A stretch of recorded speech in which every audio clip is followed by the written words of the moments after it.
কলগাছিয়াৰ চিকাতাৰীত ভয়ংকৰ ঘটনা সংঘটিত হৈছে। নৱম শ্ৰেণীৰ এগৰাকী ছাত্ৰীক ধৰ্ষণ কৰি হত্যা কৰা হৈছে। পানী যোগান প্ৰকল্পৰ চৌহদত উদ্ধাৰ হৈছে মৃতদেহটো। নিশা ঘৰৰ পৰা উঠাই নি ছাত্ৰীগৰাকীক ধৰ্ষণ কৰি হত্যা। হত্যাকাৰীৰ ফাঁচীৰ দাবীত উত্তাল হৈছে সমগ্ৰ অঞ্চল। ৰাইজে প্ৰতিবাদী কাৰ্যসূচী ৰূপায়ণ কৰিছে। দুৰ্বৃত্তক চিনাক্ত কৰি শীঘ্ৰে গ্ৰেপ্তাৰৰ দাবী। ঘটনা সন্দৰ্ভত আৰক্ষীয়ে তদন্ত অব্যাহত ৰাখিছে। কলগাছিয়াত এই ভয়ংকৰ জঘন্য কাণ্ড সংঘটিত হৈছে। এগৰাকী ছাত্ৰীক ঘৰৰ পৰা উঠাই নি নিশা ধৰ্ষণ কৰি হত্যা কৰিছে দুৰ্বৃত্তই। কলগাছিয়াৰ চিকাতাৰীত এই ভয়ংকৰ ঘটনা সংঘটিত হৈছে। পানী যোগান প্ৰকল্পৰ চৌহদত উদ্ধাৰ হৈছে কিশোৰীগৰাকীৰ মৃতদেহ। নিশা ঘৰৰ পৰা উঠাই নি ছাত্ৰীগৰাকীক ধৰ্ষণ কৰি হত্যা কৰে দুৰ্বৃত্তই। ইপিনে হত্যাকাৰীৰ ফাঁচীৰ দাবীত সমগ্ৰ পৰিৱেশ উত্তাল কৰিছে স্থানীয় লোকে। দুৰ্বৃত্তক চিনাক্ত কৰি শীঘ্ৰে গ্ৰেপ্তাৰৰ দাবী জনাইছে। ঘটনা সন্দৰ্ভত বৰ্তমান আৰক্ষীয়ে তদন্ত অব্যাহত ৰাখিছে। কলগাছিয়াৰ চিকাতাৰীৰ ঘটনাই জোকাৰিছে সমগ্ৰ অঞ্চল। এগৰাকী নৱম শ্ৰেণীত পঢ়ি থকা ছাত্ৰীক ঘৰৰ পৰা উঠাই নি নিশা দুৰ্বৃত্তই ধৰ্ষণ কৰি হত্যা কৰে। পানী যোগান প্ৰকল্পৰ চৌহদত উদ্ধাৰ হয় কিশোৰীগৰাকীৰ মৃতদেহ। ইতিমধ্যে স্থানীয় লোক জাঙুৰ খাই উঠিছে। হত্যাকাৰীক চিনাক্ত কৰি ধৰ্ষণকাৰীক চিনাক্ত কৰি শীঘ্ৰে ফাঁচী দিয়াৰ দাবীত প্ৰতিবাদী কাৰ্যসূচী ৰূপায়ণ কৰিছে।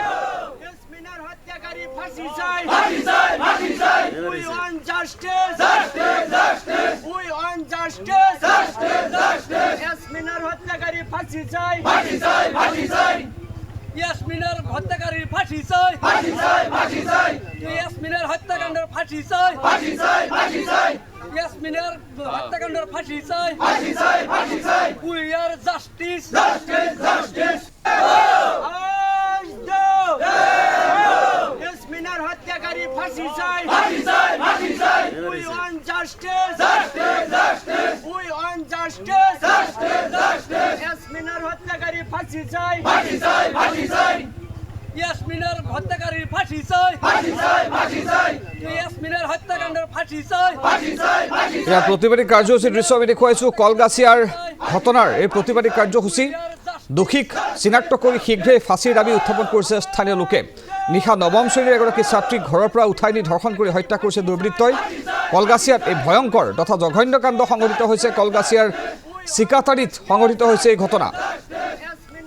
চিকাতাৰীৰ পানী যোগান প্ৰকল্পৰ চৌহদত উদ্ধাৰ হয় কিশোৰীগৰাকীৰ মৃতদেহ। আৰু আজি পুৱাৰে পৰা স্থানীয় লোকে প্ৰতিবাদী কাৰ্যসূচী ৰূপায়ণ কৰিছে দুৰ্বৃত্তক চিনাক্ত কৰি ফাঁচী দিয়াৰ দাবীৰে।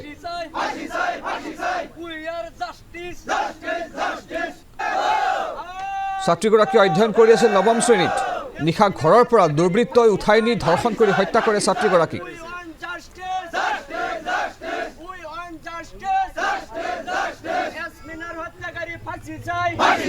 চিকাতাৰীত ভয়ংকৰ ঘটনা সংঘটিত হৈছে আৰু চিকাতাৰী পানী যোগান প্ৰকল্পত উদ্ধাৰ হৈছে যুৱতীগৰাকীৰ মৃতদেহ। আৰক্ষীয়ে ঘটনা সন্দৰ্ভত তদন্ত আৰম্ভ কৰিছে। এই ঘটনাই সমগ্ৰ অঞ্চলত প্ৰতিক্ৰিয়াৰ সৃষ্টি কৰিছে, চাঞ্চল্যৰ সৃষ্টি কৰিছে। আমি দুটা দৃশ্য দেখুৱাইছোঁ। এফালে সম্পাদিত ৰূপত হত্যাৰ বলি হোৱা, ধৰ্ষণ কৰি যিগৰাকী ছাত্ৰীক হত্যা কৰিছে সেইগৰাকী ছাত্ৰীৰ আমি ফটোগ্ৰাফ দেখুৱাইছোঁ সম্পাদিত ৰূপত। আনফালে দেখিবলৈ পাইছে স্থানীয় লোকে প্ৰতিবাদী কাৰ্যসূচী ৰূপায়ণ কৰিছে পুৱাৰে পৰা।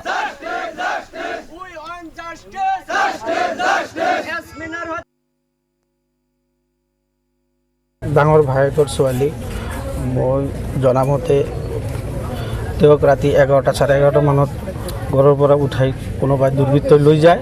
লৈ যোৱাৰ পিছত আমি গোটেই ৰাতিতে আমাৰ ফেমিলি মানুহে বিচাৰিছে, গাঁৱৰ মানুহে বিচাৰিছে, ক'তো পোৱা নাই। ৰাতিপুৱা 5টা চাৰে 5টা বজাত আমি এই আমাৰ জল জীৱন মিছনৰ যিটো বাউণ্ডাৰী আছে তাৰে ভিতৰত মৃত অৱস্থাত পোৱা গৈছে। খবৰটো পালোঁ। বিবস্ত্ৰ অৱস্থাত, ৰক্তাক্ত অৱস্থাত আছে। আমি এইখিনি আমাৰ মুখ্যমন্ত্ৰী হিমন্ত বিশ্ব শৰ্মা ডাঙৰীয়া আৰু আমাৰ বৰপেটাৰ SP মহোদয় আছে, আমি তেখেতসকলৰ ওচৰত দাবী জনাওঁ। একে একে আমাৰ এই চিকাতাৰী গাঁৱত 3জন আৰু 2জন ল'ৰা আৰু এজনী ছোৱালী মাৰ্ডাৰ হৈ গ'ল আমাৰ এই গাঁৱৰে মাজত। তথাপি আজিলৈকে আমি দোষীক কৰায়ত্ব কৰিব পৰা নাই। আৰক্ষী প্ৰশাসনে শাস্তিও দিব পৰা নাই। ছোৱালীজনী আমাৰ ভাতিজী হয়। এইটো হ'ল আমাৰ চিকাতাৰী গাঁও, কলগাছিয়া থানাৰ অন্তৰ্গত, জিলা বৰপেটা। তো ৰাতি আমাৰ 11টা চাৰে 11টা মানত আমাৰ ঘৰৰ পৰা ছোৱালীজনী নিৰুদ্দেশ হৈ যায়, নাইকিয়া হৈ যায়। তেতিয়া আমি ইফাল বিচাৰি চালোঁ। লোকেল গাঁৱৰ এলেকাবিলাক চব বিচাৰি চালোঁ, ক'তো নাই ছোৱালীজনী। এই ৰাতি 3টালৈকে আমি বিচাৰি চালোঁ, ক'তো নাপালোঁ। কিন্তু ৰাতিপুৱা উঠি চালোঁ যে এজনে খবৰ দিল যে চিকাটাৰী যিটো আমাৰ এই পানীৰ হাউচ আছে, পানীৰ হাউচৰ বিল্ডিঙৰ ভিতৰত, বাউণ্ডাৰীৰ ভিতৰত মৃত্যুত অৱস্থাত পৰি আছে, ৰক্তাক্ত অৱস্থাত। তাতে দেখা পাই এনেকুৱা লাগিল কোনোবা দুৰ্বৃত্তই আহি প্ৰি প্লেনিং কৰি আজি এই মাৰ্ডাৰটো কৰিছে। তো খুবেই দুখজনক কথা হৈছে আজি এই কাণ্ডটোক লৈ। আৰু এনেকুৱা ধৰণৰ পৰপৰ 3টা কাণ্ড এই এলেকাত হৈ গ'ল, কিন্তু তাৰ একো আজিলৈকে তদন্ত বা একো উপযুক্ত শাস্তি আমি নাপালোঁ। এই চাঞ্চল্যকৰ ঘটনা সন্দৰ্ভত আমাক অধিক জনাব কলগাছিয়াৰ সাংবাদিক মফিদুল ইছলামে। মফিদুল ইছলাম, যি চাঞ্চল্যকৰ ঘটনা সংঘটিত হৈছিল, জঘন্য কাণ্ড সংঘটিত কৰিছে দুৰ্বৃত্তই কলগাছিয়াৰ চিকাতাৰীত এগৰাকী নৱম শ্ৰেণীত পঢ়ি থকা ছাত্ৰীক ঘৰৰ পৰা উঠাই নি নিশা ধৰ্ষণ কৰি হত্যা কৰাৰ যি খবৰ আমি সম্প্ৰচাৰ কৰি আছোঁ, এই ঘটনা সন্দৰ্ভত আৰক্ষীৰ তদন্ত অব্যাহত আছে বুলি জানিব পৰা গৈছে। তদন্ত কিমান আগবাঢ়িছে? হত্যাকাৰীক চিনাক্ত কৰিব পৰা হৈছেনে? হয় নীলোৎপল, বৰপেটা জিলাৰ কলগাছিয়া আৰক্ষী থানাৰ অন্তৰ্গত চিকাতাৰী গাঁৱৰ পানী যোগান আঁচনিৰ ভিতৰত যোৱাকালি ছোৱালী এজনীক হত্যা কৰি পেলাই থৈ যোৱাৰ সন্দেহ কৰিছে স্থানীয় ৰাইজে। গাঁওখনৰ উজ্জ্বল হুছেইনৰ জীয়ৰী ইয়াছমিনা খাতুনক কোনোবা লম্পট দুৰ্বৃত্তই ঘৰৰ পৰা উলিয়াই আনি ধৰ্ষণ কৰি হত্যা কৰি এইদৰে পেলাই থৈ যোৱাৰ সন্দেহ কৰিছে স্থানীয় ৰাইজে। ইতিমধ্যে কলগাছিয়া ৰাজহ চক্ৰৰ চক্ৰ বিষয়া, কলগাছিয়া থানাৰ আৰক্ষী বিষয়া আৰু বৰপেটাৰ আৰক্ষী বিষয়া আহি ইয়াতে উপস্থিত হৈছে আৰু তন্নকৈ তেওঁলোকে তদন্ত অব্যাহত ৰাখিছে। আৰু তেওঁলোকে এটা আশ্বাস দিছে যে অচিৰেই যিসকল দোষী তেওঁলোকক কৰায়ত্ব কৰি তেওঁলোকক উচিত শাস্তি দিয়াৰ তেওঁলোকে ইতিমধ্যে দিব বুলি আমাক জানিবলৈ দিছে।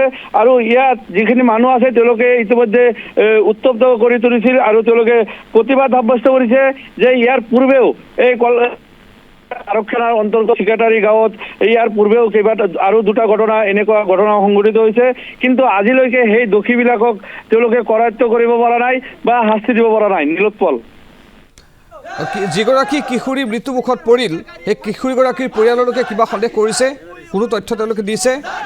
হয় নীলোৎপল, যোৱাকালি সন্ধিয়াৰ পিছৰ পৰাই যিহেতু ছোৱালীগৰাকী নিৰুদ্দেশ হৈ আছিল, তাৰপিছত পৰিয়ালৰ লোকে ওচৰে পাজৰে যিমানখিনি ঠাই আছে তেওঁলোকে বিচাৰ খোজ কৰাৰ পিছতো এই ছোৱালী ইয়াছমিনা খাতুন নামৰ ছোৱালীগৰাকীক উদ্ধাৰ কৰিবলৈ সক্ষম হোৱা নাছিল। যদিও আজি ৰাতিপুৱাৰ ভাগত পানী যোগান আঁচনিটোৰ ভিতৰত যিগৰাকী কেয়াৰটেকাৰ আছে তেওঁ পানীৰ মিচিংটো চালু কৰি দিয়াৰ পিছত এইগৰাকী ছোৱালীক তাতে ৰক্তাক্ত অৱস্থাত প্ৰত্যক্ষ কৰে আৰু তাৰ পিছতেই এই অঞ্চলত এক হুলস্থুলীয়া পৰিৱেশৰ সৃষ্টি হয়। আৰু ইতিমধ্যে আৰক্ষীৰ উচ্চ পৰ্যায়ৰ বিষয়াসকল আহি ইয়াতে উপস্থিত হৈছে আৰু তেওঁলোকে ইতিমধ্যে তদন্ত অব্যাহত ৰাখিছে। নীলোৎপল,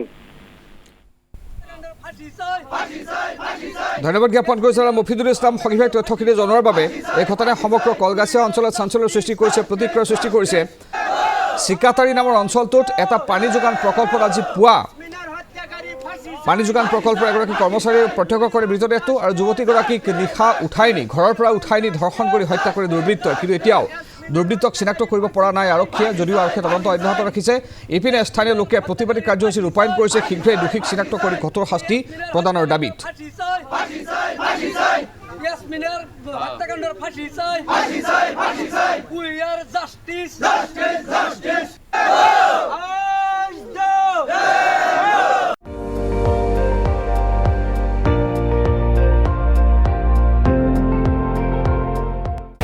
আপুনি চাই আছে ND24, সৰ্বশ্ৰেষ্ঠ নহয় সৰ্বোত্তমৰ দৌৰা।